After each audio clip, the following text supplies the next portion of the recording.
Welcome to the Christian Mysticism Podcast, where we explore the fascinating history of Christian mysticism from the early days of the church until today. I'm Alberto de la Cruz, and I'm joined by my co-host, Dr. Carlos Ayer, the T. Lawson Riggs Professor of History and Religious Studies at Yale University. Welcome back, Carlos. Yeah, it's always good to be here, Alberto. Always good to have you. And as usual, looking forward to our next episode. So who are we talking about today? We're dealing with a very unusual person, Saint Maria Maddalena de Pazzi. Unusual for many reasons, as we shall see in the next few minutes as we explore how unusual she was. She was born in 1566. And for context, 1566, what about that date? She was born 3 years after the Council of Trent closed. That means that she is fully in the time of reform of the Catholic Church in the late 16th century. And she is therefore very much not necessarily a reformer herself, but she is living in the time of reform. And she became a nun at age 16 and did not live that long. She died in 1607, age 41. But in her brief life, boy, she accomplished a lot. And she came from two of the richest and most powerful families in Florence, Italy, the birthplace of the Renaissance. So you can imagine what her life must have been like. She grew up in a palazzo of the Pazzi family, still there in Florence. And she began to have spiritual experiences very, very early in life, as early as 9. And by 16, she was in a convent. She made her first communion at the age of 10. And shortly afterwards, she took a vow of virginity, vow of chastity at age 10. So we're talking about a precocious saint, a precocious mystic. And when she joined the convent at age 16, she joined a Carmelite convent that very strictly adhered to the order's rules. And by this time, of course, the Carmelite nuns are very much influenced by Teresa of Avila. Teresa died in 1582, and Maria Maddalena began having some of her more extreme visions and ecstasies in 1584. So barely 2 years after Teresa's death. Do we know if she was influenced at all by, I would imagine so, by Saint Teresa of Avila being a Carmelite and the fame that she had? Oh, yes, most definitely. But what I consider one of the more interesting features of Maria Maddalena's mysticism is that she is influenced from so many different directions by a variety of mystics. And she combines all of their main features and turns them into something very unique. In a way, it's like when you read her, you can see the influence of these various mystics popping up. And among them, she is very, very much influenced on one level, not directly by Meister Eckhart, but indirectly through Eckhart's disciple, John Tauler, because she had an Italian translation of John Tauler that she read. She's also very influenced by Ignatius Loyola, indirectly. As a matter of fact, one of the turning points in her life was a book that was given to her by a Jesuit. It's an Italian translation of a book by a Spanish Jesuit, Gaspar Luarte, but it's all about meditating on the life of Jesus. So we're back to that again. You know, someone tries to place themselves there, and especially in the passion of Christ. And to me, it's also very clear that she is influenced by Catherine of Siena, among others. So one can also see bits and pieces of St. Augustine, especially Augustine's Confessions and the City of God. And they all come bubbling out of her with great force because she is very dramatic. And we can get to that soon enough. But the thing is, past episodes that we've dealt with this, here we go again with illness. Soon after she entered the convent, she wasn't even 17 yet. She was 16 going on 17. She became very, very, very ill, gravely ill. People feared for her life, actually, but she recovered. And when she recovered, let's all keep in mind, she was still a teenager. She began having all these very, very dramatic visions in which all this reading that she had been doing and the praying that she had been doing all came bubbling out in a very, very forceful way. So on the 27th of May, 1584, which was the feast of the Holy Trinity, she was visited by God every morning for 40 days in a row. And in all of these visits, God revealed the depth of his love to her. And more visions followed over the next few years and at other periods during her short life. But there's a cluster of visions that she had between 1584 1585, which were among the most dramatic. And what is unique to Maria Maddalena is the fact that she would have basically conversations with the divine, with all three persons of the Trinity. Father, the Son, who she preferred to call the Word, and the Word was very central. Most of her conversations are with the Word, but also the Holy Spirit. And the nuns would follow her, because sometimes she'd be moving around and perhaps then sometimes, performing her duties, her chores, and she'd go up and down and around the entire convent, and they'd be following her, taking down what she was saying. And they actually had to take turns and come to an agreement, these nuns. Okay, fine. When she starts talking, you go for so many minutes and take it down, and then I'll pick up, and you, Sister So-and-so, you pick up after I do, and so on down the line, and then we'll start all over again, because they were very busy taking notes. And what's very interesting is that there were also, in these ecstasies of hers, periods of silence. So the transcripts actually mention this, taking down what she's saying and then silence. Sometimes long silences, and then she'll start up again. And it's all very dramatic. It's like a drama. It's a very public sort of ecstasy that's being literally played out and being recorded. I don't know of anyone else who matches this profile. I'm curious, in these manuscripts, what these nuns were writing down, was it her describing the conversations, or was it her side of the conversation with the Trinity? Her side of the conversation. That's the amazing thing. I don't know how many in our audience remember the American comedian Bob Newhart, who actually, he's still around. He's still alive, almost 100, I think. But he became famous for his comic routine. He began his life as a comic by having a phone conversation where you only heard his side of the conversation. But yes, it makes it extra dramatic, right? And it's quite difficult sometimes to follow what is going on. And there are lots of repetitions and long, long pauses. And then also very long sentences as the note takers wrote it down. And one reason that she is not as well known as other mystics, even though she was canonized fairly quickly, within 100 years after her death, is that the manuscripts containing her revelations were not published until the 20th century in Italian, and then translated in the very late 20th century and in early 21st century into English. I don't know about translations to other languages, but yes, these manuscripts remained there in Florence. So she was known of, not just because she, was canonized, and she supposedly, actually to be canonized, you have to perform miracles, healing miracles, mostly.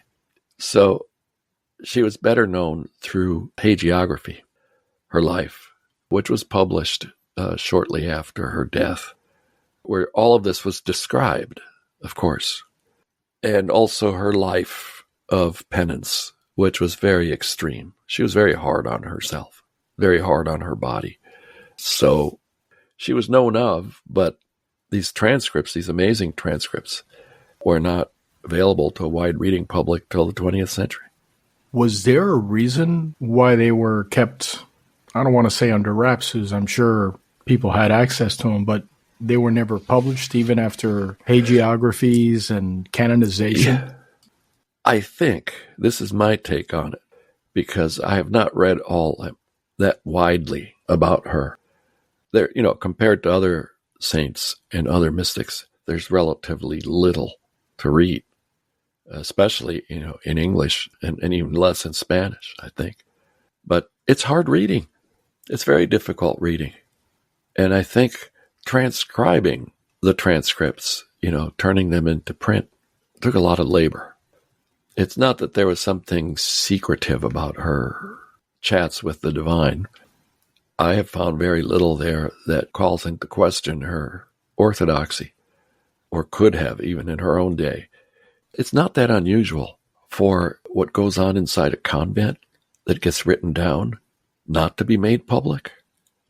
As a matter of fact, there's so much, far more, inside convents to this day written down about the lives of the nuns and what goes on behind the walls.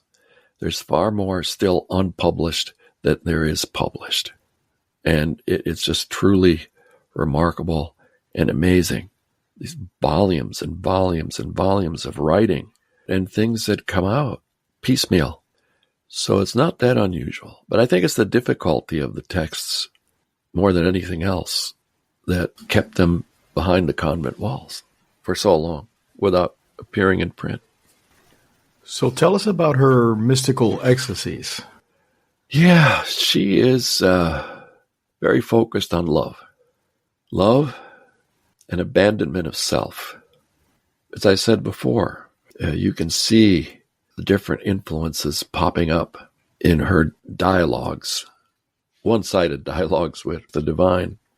But as I see it, the main focus of her experiences is something that comes so much straight out of Jesuit spirituality. And that devotional text by Gaspar de Loarte, which was given to her when she was very young, is basically a meditation on the meditations that Ignatius Loyola recommends in his spiritual exercises. And especially this mode of meditation where you imagine yourself in the life of Jesus, and especially in the Passion. And you use your imagination, literally. Use your imagination to place yourself there. And not just the life of Christ, but other sorts of meditations too.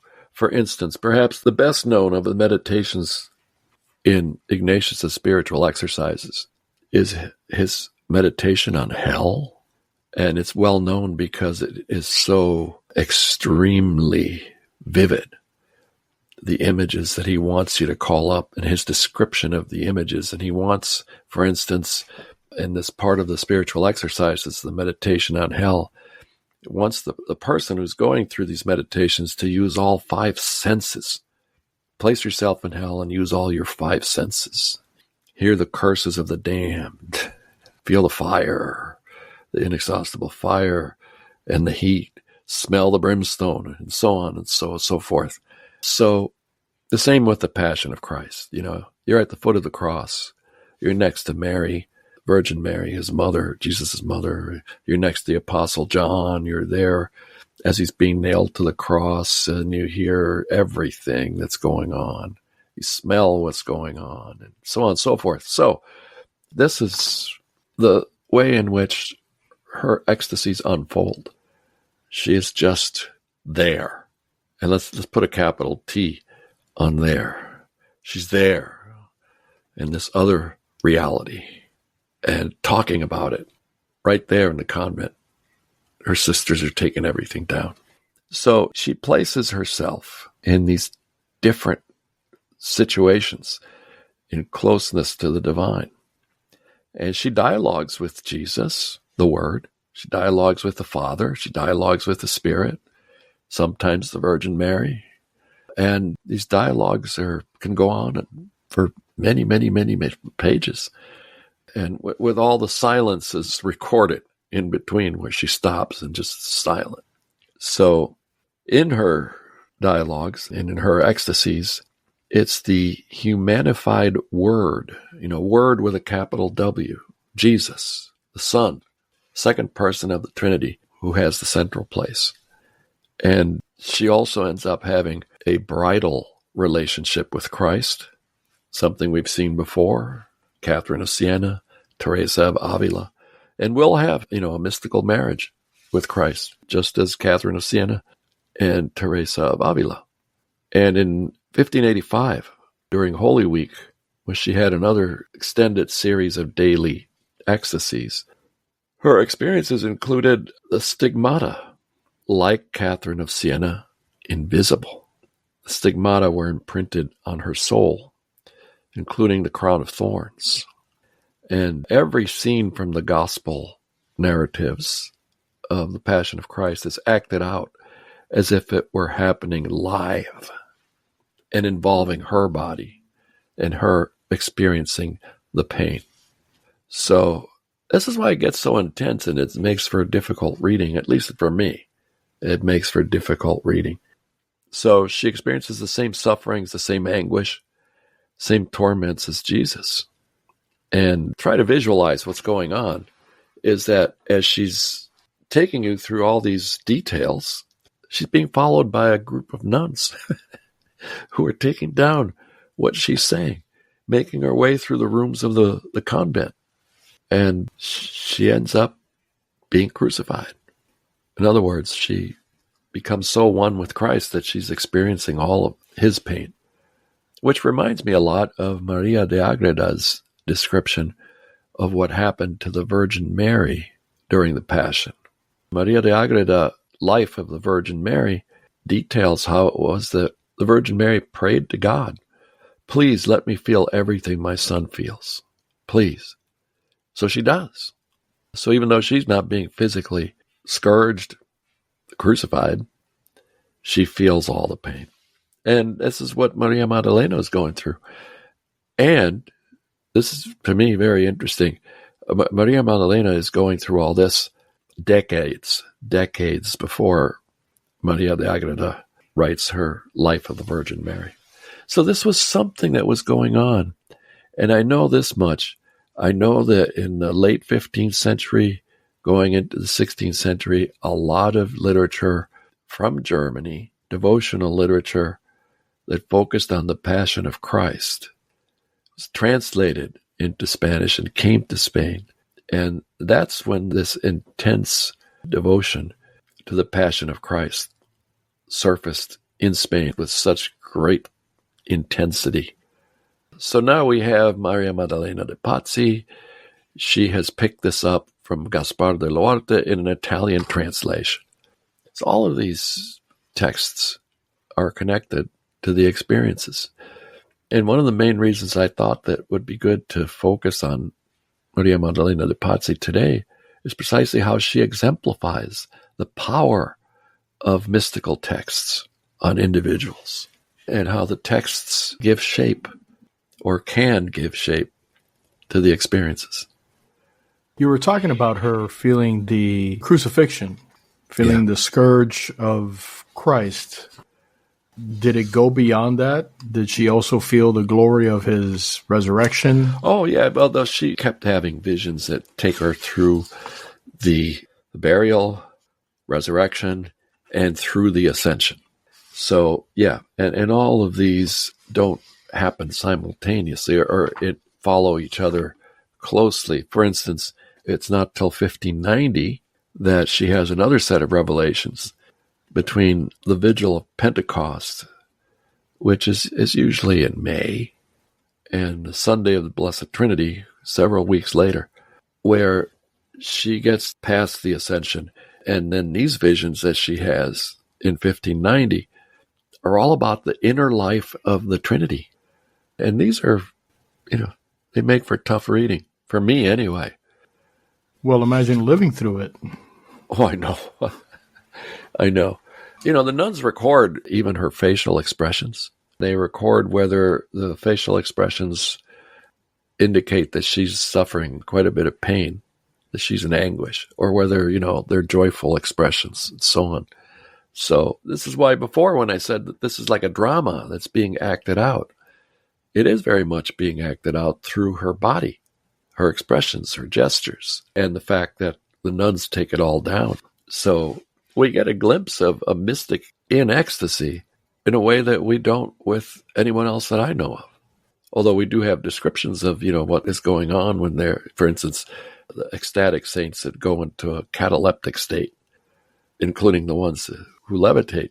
They're being viewed from the outside. Here, in this case, she's being viewed from the outside, but she's providing you a script of what's going on inside her, which I find remarkable. But I should add, because I mentioned that this experience of the Trinity was in 1590, is that between 1585 and 1590, she had no ecstasies. She went through a dark night of the soul, which was just horrible for her, without these ecstasies.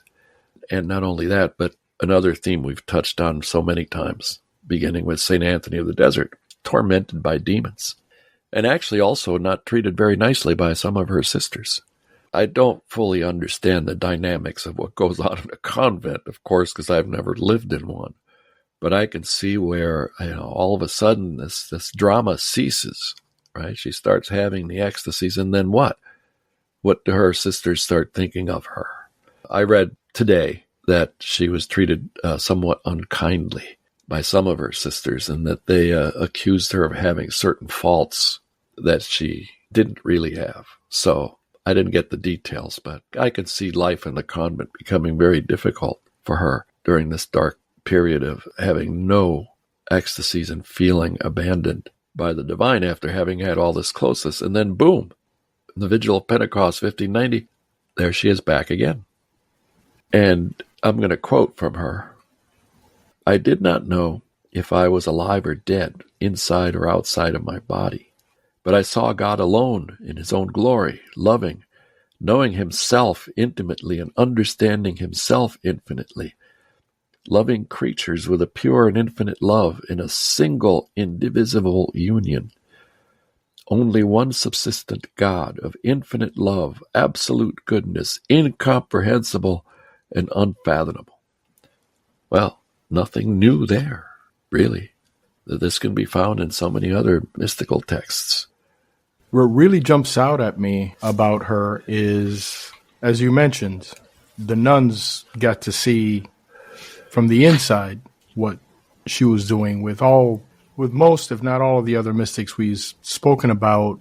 They sort of have these ecstasies. They go into cataleptic seizures. They float in the air, and no one knows what they're seeing or what they're experiencing. And then they come back, they come out of it, and they describe it and write it down. But with her, the nuns were seeing it as it was happening and were writing down her side of the story. My question to you is, did she ever, after reading what the nuns had written down in her conversations, did she ever describe what God was telling her? Well, it's all in the transcript, basically. I don't know if there were discussion sections afterwards where the nuns questioned her further. We have no record of any such thing. But her descriptions of everything were so detailed that possibly there was just an overload of information rather than a lack of information. So that, as far as I know, and again, I emphasize that I haven't done all that much reading on Maria Maddalena in comparison to the other mystics that we've talked about. But I don't know of any kind of, post-ecstasy sessions being held at the convent where they got to quiz her further on what she had experienced. To me, it seems pretty clear that these other nuns, when she was having these visions, were just so completely overawed by what was going on. And unlike some of the other mystics that we have discussed from this period, I don't know of her coming under suspicion from the Inquisition. Technically, I'm not sure that the Roman Inquisition had any authority in Florence.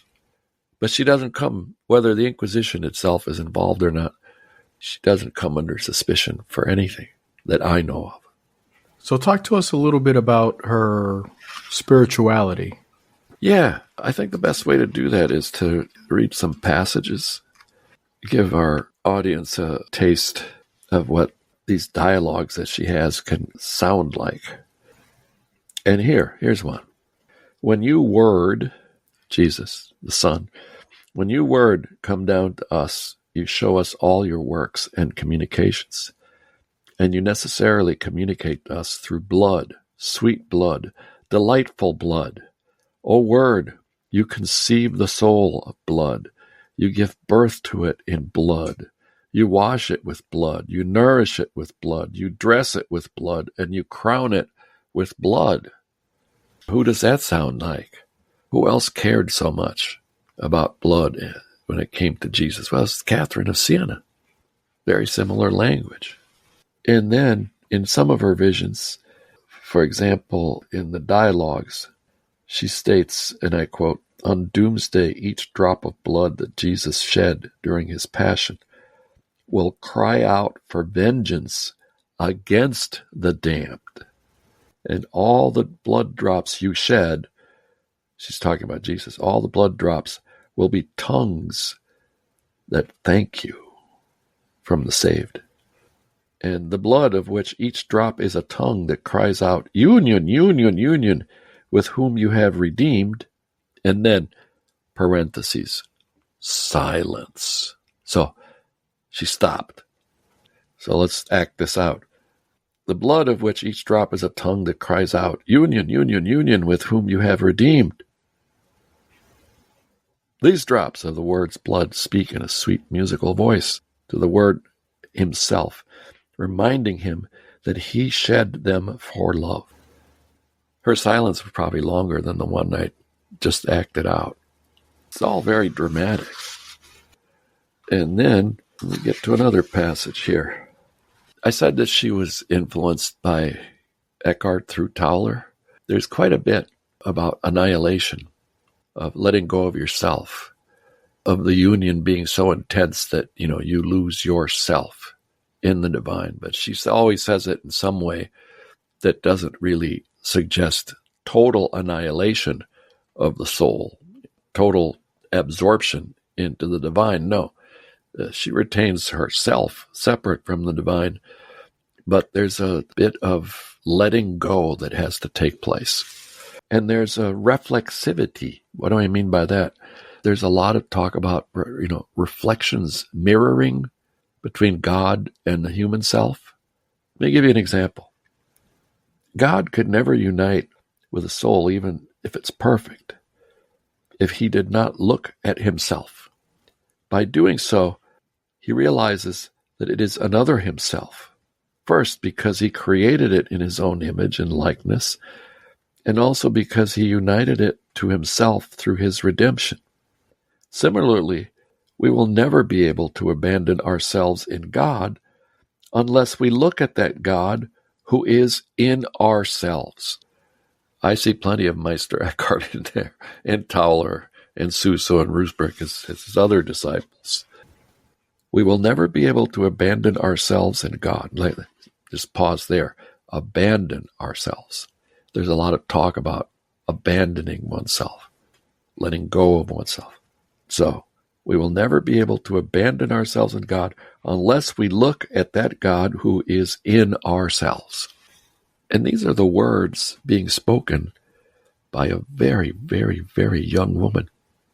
Her late teens, maybe early 20s. It's just amazing.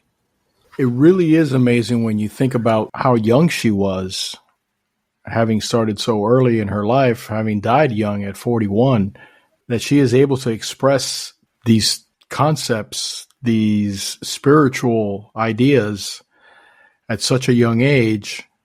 One can only surmise that there is some divine intervention there that's giving her insight that you cannot obtain at such an age. Well, this is what the experts, the theological experts, even back in her own day, beginning in the Middle Ages, would call infused knowledge. The theological language being employed is one that shows sophistication of the sort that one would not expect from a girl who entered the convent at age 16 and didn't have any kind of formal education in theology. And this is one of the remarkable things about her. So that, for instance, I'm doing a little bit of math here. She's born in 1566.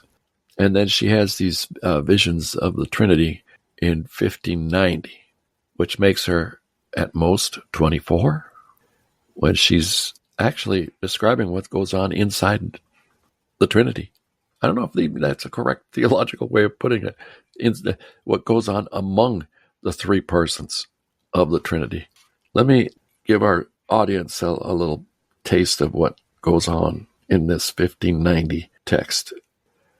The incarnate Word contemplated himself, and coming out of himself, he saw himself as Word, both as inferior to the Father and as equal to him. What? Oh, here's the paradox. Then this truth went in and out in himself and from himself, because if it had not gone out of itself, it would not have created the creature and would have not given being to it. Keep in mind, the Word created the universe. That's my parenthesis, not hers. And this passage ends, she says, the Word later took on the creature's being so that he could save the lost man. And then she talks a lot also about peace within the Trinity, the divine peace that exists between the Father, the Son, and the Spirit, and between the divinity and the humanity in Christ, and between the Word and Mary. So, explaining how this peace moves from the divinity toward the created world. Here's what she says. And it is this peace was given through a breathing from the Father into the Word, and from the Word into the Father, and into the Holy Spirit. And this peace was given among us, the three divine persons, and one in essence, and it was a peace of breathing. And it was not given only once. Many times it was given among us, the three divine persons. That's a difficult passage. She's definitely not clearing up the doctrine of the Trinity for us. I don't think anyone can, but it's not like she's trying. This is an ecstasy that she's having, right? And she's just blurting out what's going on in her head and in her soul. And it gets harder, too, as she goes on and on and on. I'll read another passage. There's a lot of breathing going on that moves from one person of the Trinity to the other. Much more peace was given when each person meditating on the other. We conceived the already conceived man. And this peace was not based on inspiring, but rather on contemplating. And in that contemplation, we fell in love with our greatness and goodness so deeply that without desiring, we desired with an immense desire to communicate this goodness. I'm sorry. I'm lost. I'm not making fun of this. It's just that it's so difficult. It's just so utterly difficult to comprehend. Well, I think it goes back to what we've discussed in the past with a lot of these mystics that get this information that they can understand it because they experienced it supposedly firsthand, but human words just cannot describe it. And sometimes when you try to describe the indescribable, you muddy it up even more. Yes, but there's something going on there that has a certain ring to it. There's nothing bizarre being revealed. Let me put it differently. Her language, the words that she uses, the way she puts the words together, it's all something that if you just think about it sentence by sentence, or if you begin meditating on the words, you can kind of make some sense of it. Such as, for instance, this passage too, which has to do with the relationship between the Virgin Mary and the Trinity. Now, there's a difficult subject, right? One person of the Trinity becomes incarnate in the human being, the Virgin Mary. There's a mixing going on there that's just incomprehensible, but here's what she has to say. Peace was given between the Word and Mary, neither through inspiring, none of this breeding, nor through contemplation, but rather through delight. Indeed, when the Trinity looked at Mary, it was so pleased with her that the Word decided to become incarnate in her and by himself took on his humanity. So, love, delight, that's what the incarnation was all about. And that is what happened when Mary said yes. As you talk about this and how difficult it is to understand, and again, I go back to what I mentioned earlier, that she obviously understands it. She obviously knows what's going on, but the way she's describing it just doesn't make sense to us. And it really, when you think about it, it's sort of similar like explaining, we all know, we all have cell phones. We all have a basic idea of how it works. So radio connects to a cell phone tower, connects to the system, and a phone call goes through. But imagine describing that to someone in the 16th century. Yeah. Yeah, it makes sense. There's a connection with a tower that connects to another phone, but they don't know what a phone is. They don't know what a cell phone That's tower right. is. So, and they had no idea of what, signals going through the atmosphere. Exactly. Would be right. So at least that's the impression I get. It makes sense to her because she knows how it works. But even if you were a cell phone engineer, a cellular engineer, and you gave a detailed description to someone in the 16th century how cellular technology works, they still wouldn't be able to understand it. That's true. I like that analogy.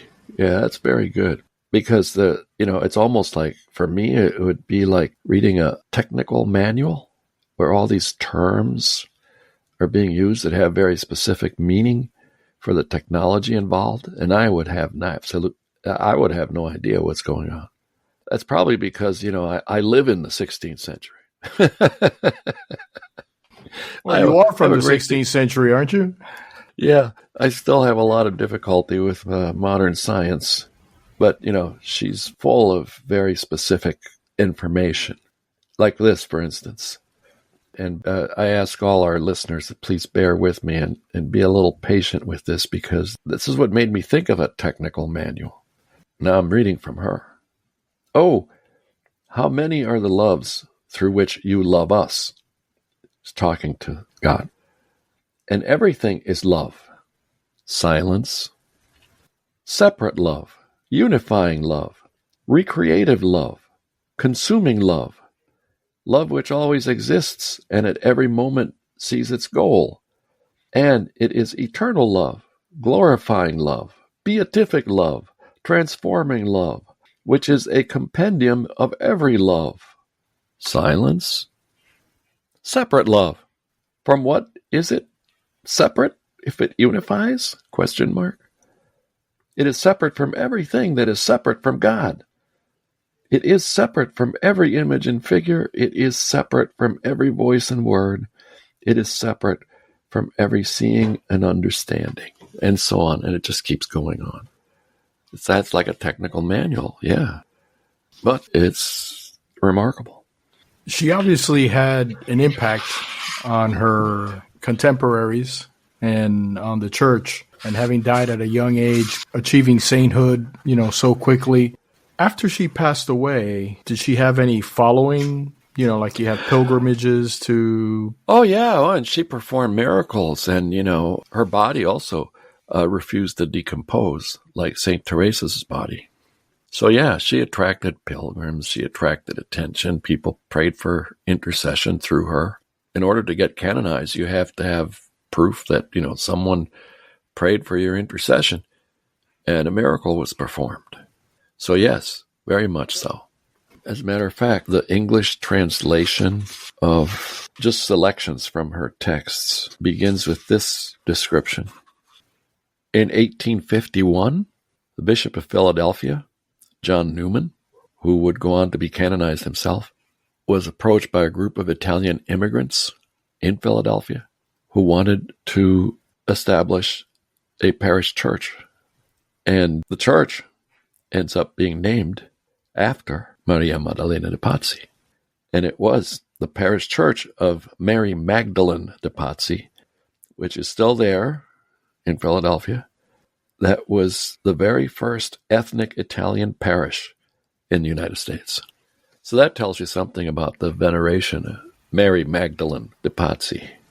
Italian immigrants coming to Philadelphia, they want a church out of it. And just think about it. Italy has more saints than any other single country on earth.